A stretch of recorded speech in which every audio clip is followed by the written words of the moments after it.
هل ستستسلم حمدية لليأس وتلقي بنفسها من فوق الجسر؟ هذا هو السؤال الذي سنجيب عليه اليوم.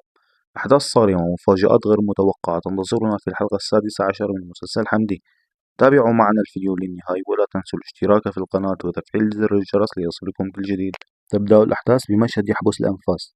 حمدية تقف فوق الجسر تحمل طفلتها الرضيعة بين ذراعيها، وبيدها الأخرى كيس يحتوي على ملابسها ودشداشة أهدتها إياها أم عثمان. في جيبها 11 دينارا، هي كل ما تملك في هذا العالم القاسي. وقفت حمدية تنظر إلى الأسفل تفكر في إنهاء عذابها والرحيل عن الدنيا، لكن مشهدا بسيطا استوقفها. رأت رجلا ينسر الخبز للطيور وتجمعت حوله في مشهد يملأه الحياة. هنا سألت حمدية نفسها: ما ذنب هذه الطفلة الصغيرة لتموت معي؟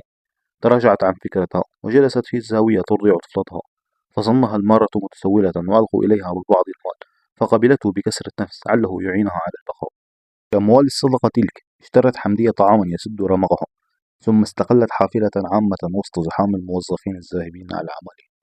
كانت الأفكار تتصارع في رأسها: هل أعود لخالد وزوجته؟ وماذا سأقول لكريم؟ ماذا لو أخذوا طفلتي مني؟ انتهى بها المطاف عند المقام، حيث تضرعت إلى الله أن يرسل لها مخرجا.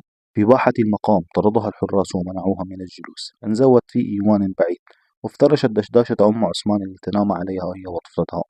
ومع حلول العصر جاءت امرأة تدعى أم محمد ومعها أطفال وامرأة أخرى.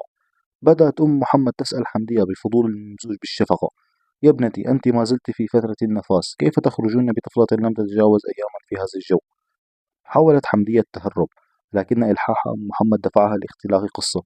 ادعت أنها كانت تعمل خادمة لدى عائلة تم ترحيلها، وأنها وحيدة لا أهل لها، وزوجها جندي غائب في جبهات القتال. رغم شكوك المرأة التي كانت برفقة أم محمد وتحذيراتها من رائحة الثياب أو احتمالية كذب الفتاة، إلا أن قلب أم محمد رق لها، وقررت اصطحابها للمنزل لتعمل خادمة لديها مقابل المأوى والطعام.